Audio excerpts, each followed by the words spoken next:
My name is Caitlin Rudolph, and I'm one of the inpatient physical therapists here, and today I'll be talking about behavioral management following brain injury. So a brain injury is any injury that affects the brain and its function, and it can vary in severity from severe to mild. Very commonly following a brain injury, an individual will present with agitation and/or behavioral issues. As a caregiver, it's very important to be able to identify when your loved one is starting to get agitated or frustrated, or in other words, ramping up. And this could present as certain things such as increased restlessness. So maybe your loved one is starting to move around a lot more. Maybe they're starting to wander. They might be challenging you and what you're saying to them. They may have an increased tone of their voice. They may be yelling or maybe even swearing. And then they can also start to change their body language. So if you start to see them tensing up or clenching their fists or clenching their teeth, these are all signs that your loved one may be ramping up and getting more agitated. Sometimes it can get as severe as somebody can start to lash out and become violent or combative.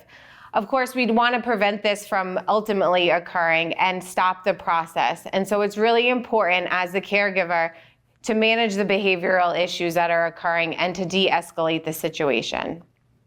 So different types of de-escalation techniques can include speaking in a calm, quiet voice. You really want to try to avoid arguing with them. What they believe and what they are feeling is reality and true to them. And so by arguing with them further, it's going to escalate the situation even more. So really, you just want to validate their feelings, validate what they're saying, and then try to reorient them or redirect them to something else. Another thing could be making sure that one person is speaking at a time. Too many people speaking all at once to them or over them can really be overstimulating and can escalate the situation even more. This even goes for other sensory stimulating things such as a television. So turning off the television and really making sure to manage any things that could be overstimulating them. Chances are if you're feeling stimulated or overstimulated, they're even more so due to the injury to their brain.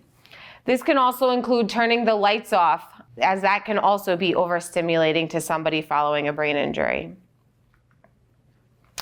Another thing is you want to be conscious of your stance and your positioning. So you really want to maintain an open stance, keeping your arms down by your sides, not crossed.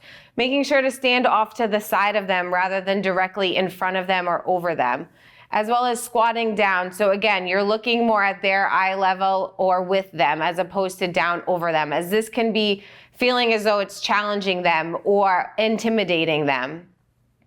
And while you maintain that open stance, of course, although they are your loved one and they certainly don't mean it, you definitely want to make sure that you're aware of your environment and ready to protect yourself or them if they continue to escalate further and become aggressive. So things to keep in mind is don't stand up against a wall. Look around for objects or things that could potentially be used as a weapon or they could throw. Again, they don't mean this, but it could be something that ends up occurring if the situation continues to escalate.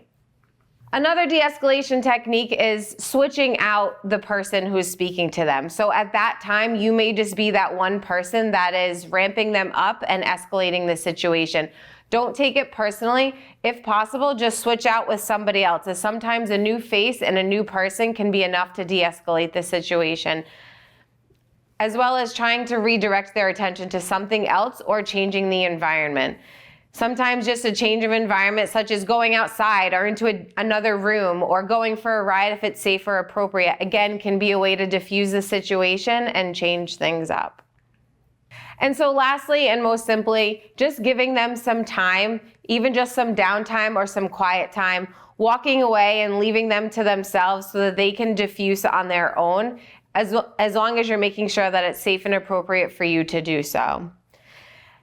At times, these techniques unfortunately won't work, and for whatever reason, the person will continue to escalate. And so if all else fails, do your best to keep yourself and your loved ones safe and contact other professionals if necessary. Thank you for watching this video, and check out our other videos in our brain injury education series.